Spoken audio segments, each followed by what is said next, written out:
अस्सलाम वालेकुम। Third year BSc part 1। आज हमने करना है चैप्टर नंबर 8। चैप्टर नंबर 8 में हमारे पास हैं बहुत सी कॉमन सी डेफिनेशन थे जो हमने पीछे सारा कोर्स किया हुआ है, उसी में से हैं। चले फिर देख लेते हैं एक मरतबा। डिफ़ाइन वर्क करना है और एक्सप्लेन करना है कि work done by a constant force क्या है। यानी पहले डिफ़ाइन करना है वर्क को कि वर्क क्या है, और फिर हमने बताना है कि कांस्टेंट फोर्स क्या होती है, वर्क डन कांस्टेंट फोर्स पे क्या होता है। सबसे पहले देख लेते हैं कि वर्क क्या है। The product of component of the force, वो प्रोडक्ट कंपोनेंट फोर्स का जो एक्ट करता है on a body, acting on a body along the line of direction and magnitude of the displacement is called work.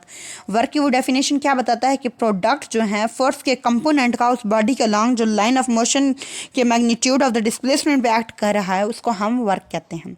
हमने ऐसे जो common definition पढ़ी हुआ है ना, जो है हमारे पास dot product of force and displacement को कहते हैं, तो वो अभी भी वही कह रहा है कि प्रोडक्ट है फोर्स के कंपोनेंट का, और जिस बॉडी के अलोंग, जिस लाइन ऑफ मोशन के अलोंग डिस्प्लेसमेंट कवर हो रहा है उसके मैग्नीट्यूड को मल्टीप्लाई करने से हमें क्या मिलता है, वर्क डन। अच्छा, फिर वो कहता है कि अगर हम फार्मूला देखा जाए तो वो कहता है कि कंसीडर करें एक बॉडी है, उस पर लग रही है फोर्स कांस्टेंट है और वो एंगल थीटा बना रही है with the displacement direction of displacement D. वो कहते हैं कि हमारे पास एक बॉडी है, कंसीडर करें, जिस पे फोर्स कांस्टेंट फोर्स एक्ट कर रही है एफ, और उसका एंगल जो बन रहा है वो क्या है, थीटा। किस डायरेक्शन में, डायरेक्शन ऑफ डिस्प्लेसमेंट में। और जो वर्क डन है इस फोर्स के दरमियान ड्यूरिंग इस डिस्प्लेसमेंट के दरमियान, जो वर्क डन हुआ है ना इस फोर्स पर ड्यूरिंग डिस्प्लेसमेंट में डी में, तो वो क्या आ जाएगा, W is equal to F X D. F X यानी एक्स कंपोनेंट आएगा तो एफ कॉस थीटा, और साथ डी एफ डॉट डी आ जाएगा। कॉस कंपोनेंट क्यों लिखा है, अगर हम साइन लिखते हैं तो साइन अगर हमारे पास हो पैरेलल तो 0 90 डिग्री, इस तरह वो 0 हो जाता है। 0 से बचने के लिए हमने क्या लिखा, कॉस। और ये है हमारे पास स्केलर है। दूसरी बात यह है कि स्केलर है और स्केलर में हमेशा हमारे पास कॉस यूज़ होता है। फिर वो कहता है the scalar product of the force and displacement is equal to work. जो हमारे पास स्केलर है, प्रोडक्ट है फोर्स की और डिस्प्लेसमेंट की, वो किसके इक्वल है, वर्क के।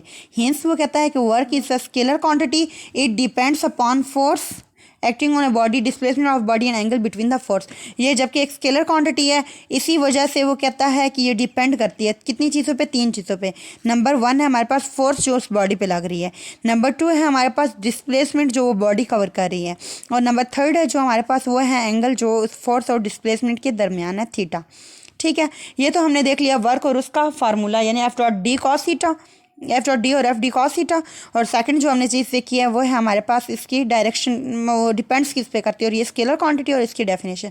नेक्स्ट अब हमने देखना है कि वो कांस्टेंट फोर्स पे वर्क डन क्या है उसको एक्सप्लेन करना है। तो वो कहते हैं the work done on a body when it moves through small displacement D x under the constant force F. अगर हमारे पास एक वर्क डन है वो मूव करता है through small displacement D x under the constant force F. Constant force F और displacement एक छोटा डिस्प्लेसमेंट है डी एक्स, वो मूव करता है वर्क डन, तो हमारे पास क्या होगा। तो वो कहता है कि डी डब्ल्यू, यानी वर्क डन जो है हमारे पास स्मॉल पार्ट है ना तो उसको डी डब्ल्यू लिया है, वर्क डन वो स्मॉल जो पाथ है उस डिस्प्लेसमेंट उसके ऊपर क्या होगा, एफ डॉट डी एक्स। ठीक है, ये था हमारे पास कांस्टेंट डिस्प्लेसमेंट का। उसने कहा है कि अगर हमारे पास कांस्टेंट हो डिस्प्लेसमेंट तो स्मॉल डिस्टेंस है, स्मॉल वर्क डन हुआ है ना, तो वो इसलिए D W and F dot D x लिया है। तो हमने जो स्मॉल पैच के लिए निकाला है वर्क डन, वो तो स्मॉल पैच यानी स्मॉल डिस्प्लेसमेंट के लिए। अगर हम कहेंगे हमने फुल ए टू बी निकालना है तो फिर हम क्या करेंगे, हम कहेंगे कि जो नेट वर्क डन है through displacement A to B. अच्छा, जो वर्क डन है वो ए टू बी, उसने वो लिखा, उसको इंटीग्रेट कर दिया यानी प्लस कर दिया है, तो वो हमने लिख दिया एफ डॉट डी एक्स।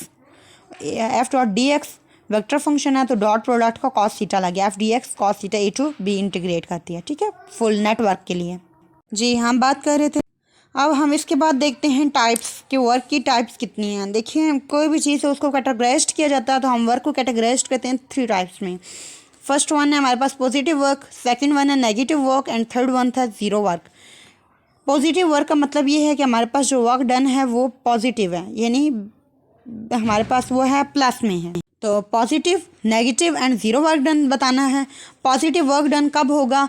जब हमारे पास फोर्स और डिस्प्लेसमेंट के दरमियान एंगल लेस देन 90 डिग्री हो, 90 डिग्री से कम होगा एंगल।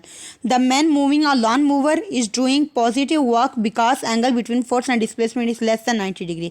वो कहता है कि ये डायग्राम दिखाएगी, उसमें एक आदमी है, उसने ग्रास मूवर उठाया हुआ और वो उसको लॉन में मूव कर रहा है।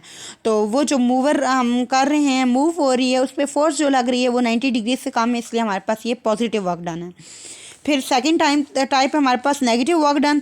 तो वो वर्क डन जिसमें हमारे पास एंगल और फोर्स और डिस्प्लेसमेंट के दरमियान जो एंगल है वो या तो 90 डिग्री से ग्रेटर होगा और 180 डिग्री तक होगा। 90 डिग्री से 180 डिग्री तक जितने एंगल्स होंगे वहाँ हमारे पास वर्क डन नेगेटिव होगा। तो the work done against friction and work done against gravity are examples of negative. Friction यानी पुली के अगेंस्ट जो वर्क डन हो रहा है वो, और ग्रेविटेशनल फोर्स जो है उसके अगेंस्ट जो वर्क डन हो रहा है उसको उसने कहा ये नेगेटिव वर्क है। थर्ड वन था हमारे पास जीरो वर्क डन। अच्छा, जीरो वर्क डन, तो जीरो वर्क डन क्या होगा? जब हमारे पास अप्लाइड फोर्स, वो कहता है कि वर्क डन जीरो कब होगा? वो कहता है कि the work done is called zero when applied force and displacement of body and is perpendicular to each other. जब बिल्कुल 90 डिग्री के एंगल पे होगा, ना लेस देन 90 डिग्री होगा ना ग्रेटर देन 90 डिग्री होगा, बल्कि 90 डिग्री पे फिक्स होगा। तो कॉस 90 डिग्री जीरो हो जाएगा, तो इसलिए ये वर्क डन जीरो हो जाएगा। The work done by centripetal force when a body is moving in a circle is zero. The work done by magnetic force when a charged particles is moving in a circle is zero.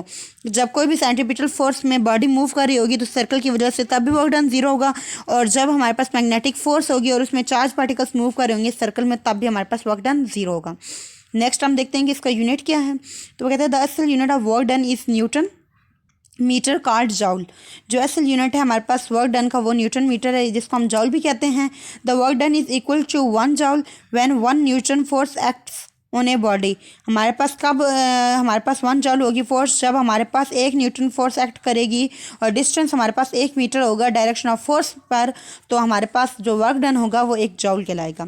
अब वो कहते हैं जो work unit है British system में अगर हम देखें तो उसको फुट पाउंड कहते हैं, हम जाउल कह रहे हैं तो वो फुट पाउंड कहते हैं। अगर हम इस यूनिट ऑफ वर्क को देखें CGS सिस्टम यानी उसमें देखें तो हमारे पास इसको हम कहेंगे अर्ग, और जब हम इसी यूनिट को वर्क को डील करेंगे एटॉमिक एंड न्यूक्लियर पार्टिकल्स में तो इसको हम इलेक्ट्रॉन वोल्ट कहेंगे।